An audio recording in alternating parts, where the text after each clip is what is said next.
Tell me something. Magical. Something sweet. Tell me something. Boring. Something plain. Tell me something. Distant. Something deep. Tell me something. To make my hurt. Go away.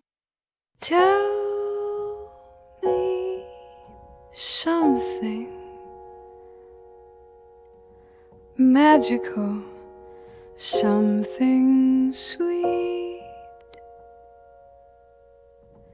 Tell me something boring, something plain. Tell me something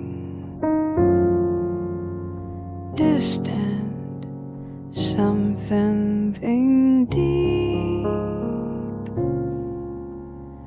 Tell me something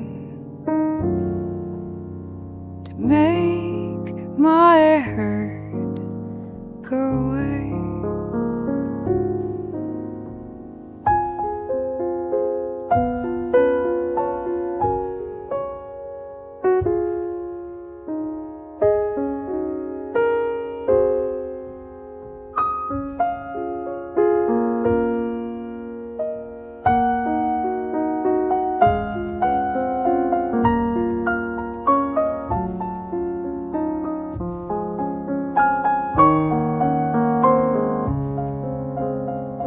Hi, tell me something distant, something deep. Tell me something to make my hurt go away.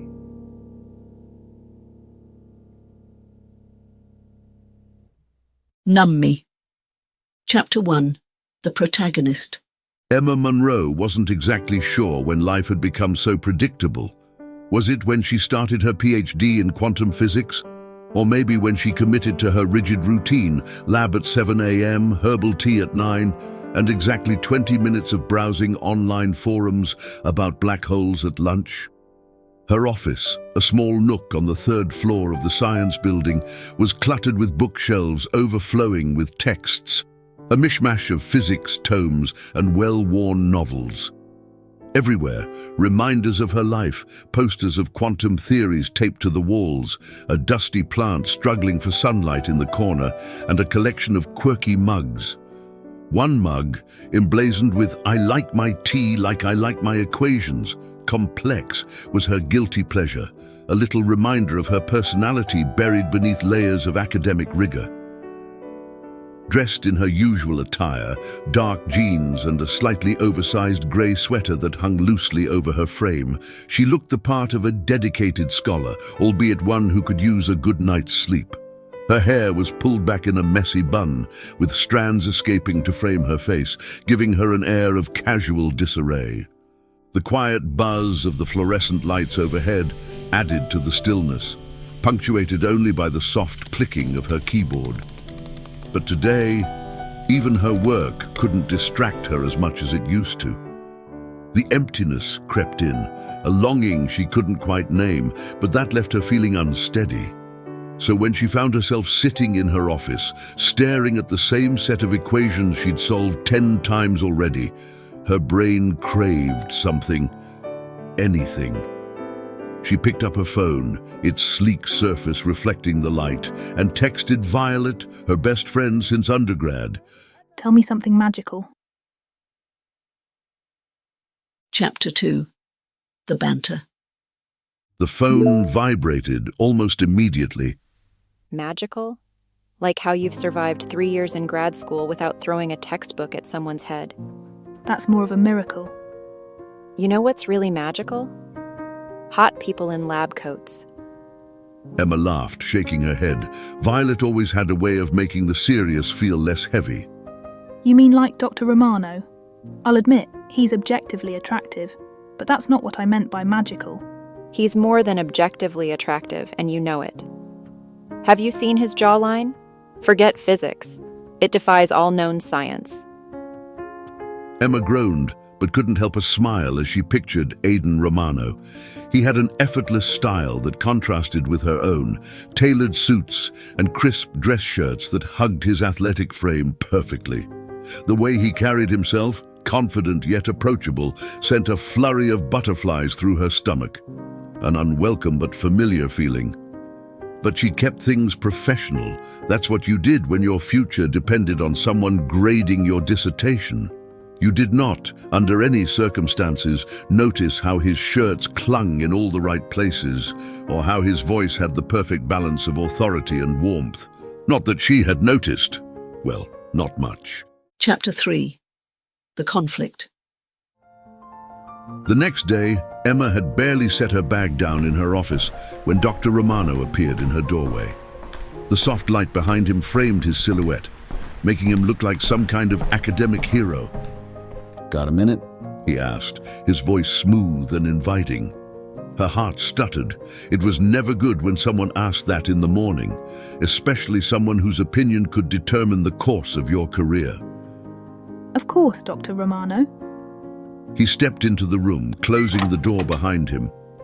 The scent of his cologne, something fresh with hints of cedar, filled the air as he sat in the chair opposite her desk, which was covered with scattered notes, a half-eaten apple, and a stack of textbooks. We need to talk about your thesis. Oh no, here it was. He was going to tell her it was terrible, that she was on the wrong track, that she... You've hit a wall. She blinked. Excuse me? You've been circling the same set of data for weeks now. I can tell you're stuck, but you haven't come to me for help. Why? Emma's stomach flipped. She was embarrassed, and that was the last thing she wanted him to see. I didn't want to bother you. I thought I could work through it. Dr. Romano sighed and leaned forward, resting his elbows on the desk cluttered with her belongings. The light from the window cast a warm glow over his features, illuminating the earnestness in his eyes. Emma, you don't have to do everything alone. That made something inside her crack open. She wasn't sure if it was the way he said her name, so rarely informal, or the simple truth of his words. Maybe it was just that she was tired. Tired of being numb, tired of feeling like she had to hold everything together all the time. Chapter 4. The Tension. Their eyes met, and for a long moment neither of them said anything. The air between them felt charged, like the moment before a storm when everything is electric. Why didn't you tell me sooner? He asked, his voice low. Emma swallowed, suddenly hyper-aware of how close he was. I didn't want to seem weak. His eyes softened, and something flickered in their depths. You're not weak. You're brilliant, but even the best minds need support sometimes. Her breath caught in her throat. Was this what she'd been craving? Not just acknowledgement, but understanding. Someone who could see her as more than just a competent researcher? Before she could respond, Aidan leaned back, breaking the moment. Come by my office later. We'll work through the data together. Okay. She whispered, though her heart was still racing. As he stood to leave, he hesitated by the door, glancing back at her. And Emma? Yes? Don't hesitate to ask for more than just data analysis next time. The door clicked shut, leaving Emma sitting in her chair, stunned and a little breathless. Chapter 5. The Connection. Emma found herself standing outside Dr. Romano's office later that evening, a bundle of nerves wrapped tightly in her chest. The walls were lined with framed photographs of scientific achievements and a whiteboard filled with equations scrawled in dark ink. She knocked softly and entered when she heard his deep voice say, Come in. The two spent hours poring over data, but there was an ease between them that hadn't been there before. Aidan made jokes about her over-caffeinated state, and she rolled her eyes, her laughter filling the otherwise quiet room. For the first time in a long time, Emma felt alive. Every time their hands brushed over the papers or their eyes met over the computer screen, that spark between them only grew stronger. At some point, Aidan looked up from the graphs and gave her a small, tired smile. You're incredible, you know that? Emma's heart skipped a beat. So I've been told. She joked, trying to ignore the flutter in her chest, but his expression was serious. I mean it, you're not just a brilliant scientist, you're more than that. She swallowed, her defenses starting to crumble. Tell me something.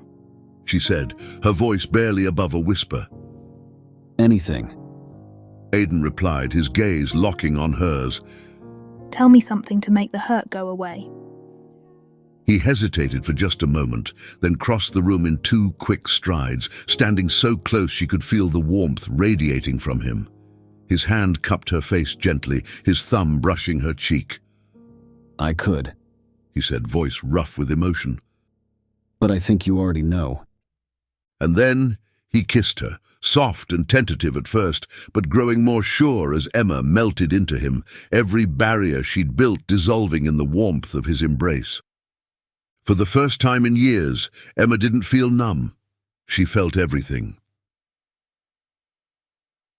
Epilogue. Something more. In the weeks that followed, Emma realized that she had been wrong about one thing. She didn't need to be numb. She needed to be open to possibility, to feeling, to connection. With Aidan by her side, she didn't feel afraid of that anymore. They often spent evenings together in the lab, surrounded by the comforting chaos of their work, the walls echoing with laughter and conversation. And as she looked around, she found herself appreciating the details, the tea-stained lab notebooks, the chalk dust lingering in the air, and the way Aidan's eyes sparkled with passion as they discussed theories. Maybe life wasn't magical, but it didn't have to be. Sometimes it was enough just to feel.